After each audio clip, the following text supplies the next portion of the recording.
So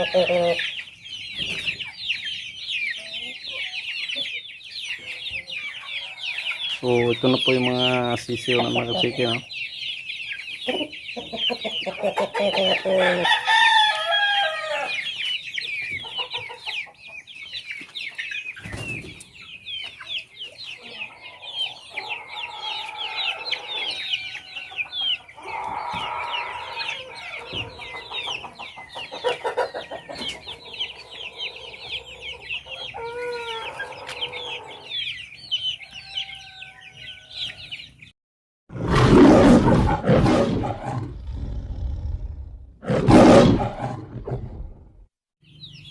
Magandang araw sa inyo mga ka-chicken.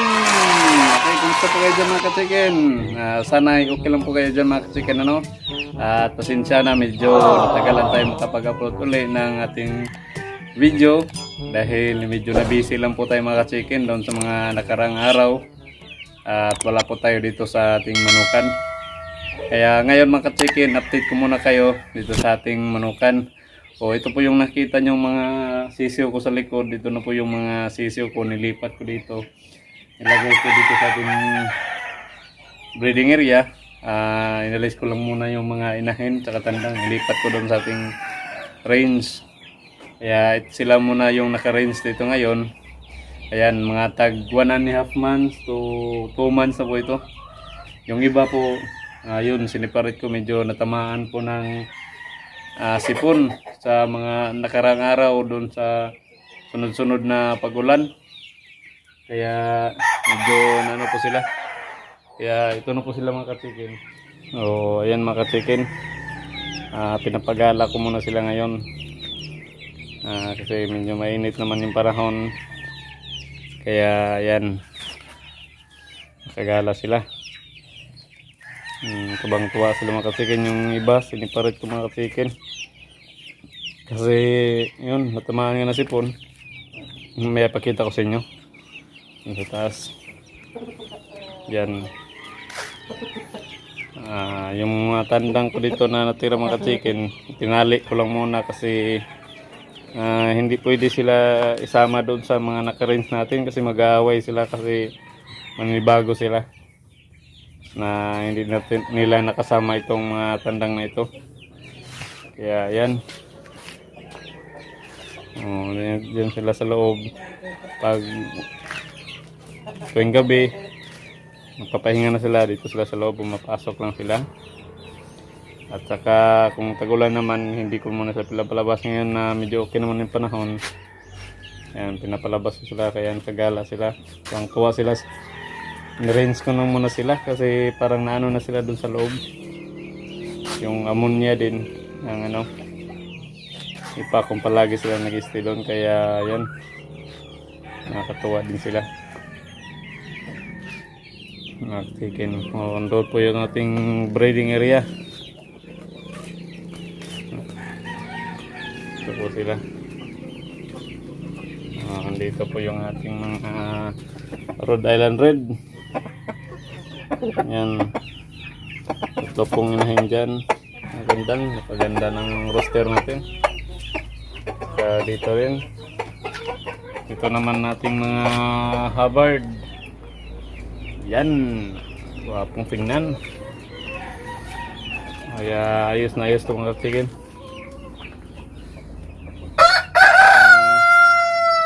Mga sisiw. Nakakagala talaga sila, kaya tuwang-tuwa. At gustong gusto din nila mga ka-chicken yung ating asula. O tingnan nyo dun sa taas, o yun,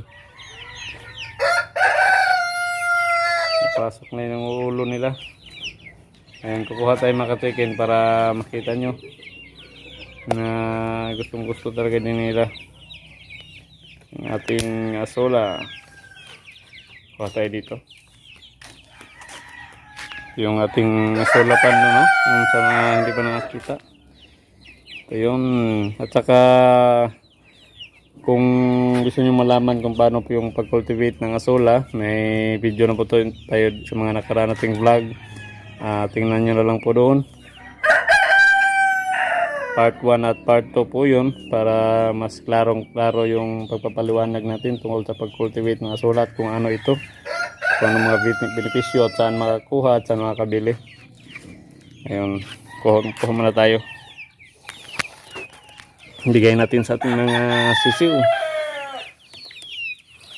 Ito.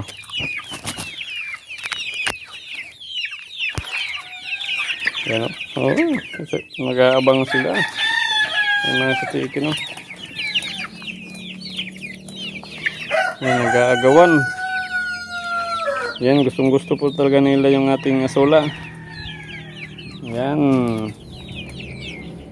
Oh. Yung asola po talaga natin. Kahit didiretso na po natin yan. O, sa mga malalaki din, binibigay ko ito.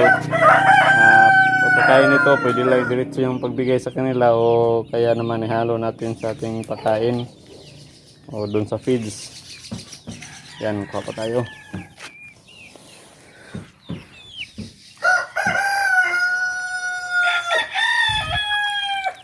Yan. Kaya natin dito. Ano, gagawa agad.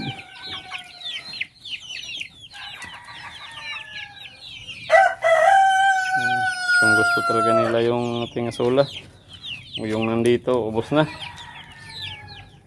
Ganyan sila kalalakas kumain ng ating mga asola. Ka-chicken, ayan o.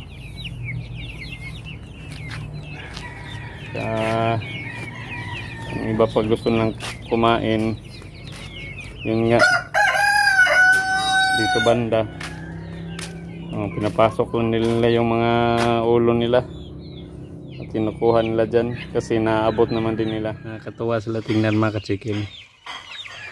Yan o, pinapasok pa yung mga ulo nila para makuha ng asola. Ayan, nahulog. Dahil gustong gusto talaga nila yung ating asola. Yan o, tuwang tuwa sila. Yan, dumami na.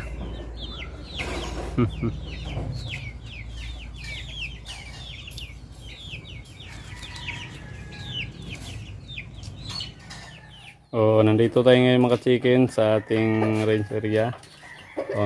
Nandito yung ibang manok natin, yung iba nakagala doon sa taas. Masya sila dito mga chicken. Yan, ito yung sa ating brooder cage. Yan. Yan. Yan sila mga chicken. Siniparit ko lang muna yung iba. Kita nyo.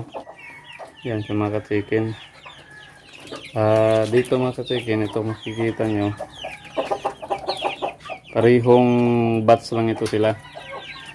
Yan. Pero yan. Siniparit ko. Kasi dito talaga yun, ito natamaan sila ng mga sipon o namamaga yung mga mata nila. Nagulat nila ako pagdating ko dito. Yan o, yung isa. Yan yung tura. Ito po yung pabo. Yung puti na yan. Yan po yung pabo. Yung pag-anak talaga kaya sisiw pa lang, siya lang yung mag-isa ng isang sisiw. Tapos ganyan na siya. Kasi marang napakan ng kanyang inahin na pabo. Kaya injured na siya. Pero hinalo ko lang ito sa mga sisiw. Ayan. Nagsusurvive naman siya kahit ganyan yung sitwasyon niya. Nakabuka yung paa niya. Ito. Yeah, ito mas mga ano to. Malala. Ito, dito mga ka-chicken. Ito yung mga mas malala na. Yung sipon nila kasi namamaga yung mga mata talaga nila. Kuraysa na po yan. Yan o.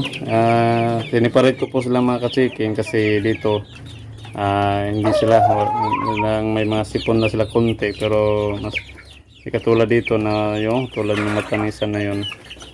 Ganyan na yung mga itsura nila, yung mga mata. Magkaiba po yung paggamot ko sila. Ito medyo grabe na.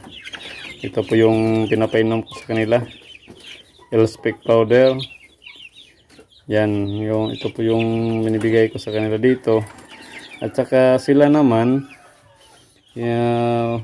yung mostly sa kanila wala talagang sipon.